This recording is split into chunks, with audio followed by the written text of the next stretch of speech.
వెనకాల పూలు ఉంది వెనకాల పూలు ఉంది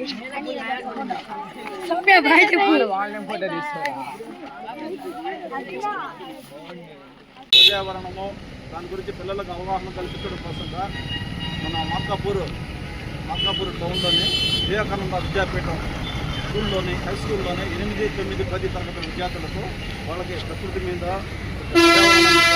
మరియు మన అవగాహన కల్పించడం కోసం ప్రకృతి శిబిరము నేచర్ క్యాంప్ అనేది మన ప్రకృతిలో అడవులు ఏ విధంగా ఉంటాయి, సహజంగా అడవుల్లో వన్యప్రాణులు ఏ విధంగా బతుకుతుంటాయి, మన చెట్లు ఏ విధంగా ఉంటాయి, జీవజాతులు జీవ వైవిధ్యం గురించి దానికోసంగా నేచర్ క్యాంప్ కోసం వాళ్ళ పిల్లల్ని మన తుమ్మలబయలు ఎకో టూరిజం సెంటర్కి మొదటిసారి వాళ్ళకి పర్యావరణ విద్యా కేంద్రం ఈఈసి సిల్లిపంట బయోలాబ్ దగ్గరికి ఇలా ఎకో పార్క్ దగ్గరికి అందరూ కూడా వాళ్ళని ప్రకృతిలో ఒకరోజు మమేకమై వాళ్ళు తగిన విషయాలు ప్రకృతి గురించి నేర్చుకుంటారని ఈ విధంగా వాళ్ళని టూర్ తీసుకోవడం జరుగుతుంది. కాబట్టి ఈ విధంగా ఈ స్కూల్ పిల్లలు టీచర్లు కూడా కొంచెం బాధ్యతగా వాళ్ళ పిల్లలందరూ కూడా కొంచెం ప్రకృతి గురించి వాళ్ళ గురించి పాఠశాల సబ్జెక్ట్ గురించి కానీ దివాళీ సబ్జెక్ట్ గురించి కానీ దానికి సంబంధించి కూడా అన్ని విషయాలు కూడా నేర్పించవచ్చు.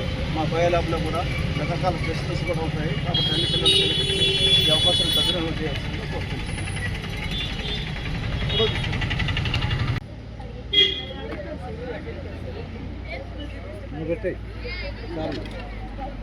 చూసారా పైకి అట్లా ఎత్తు.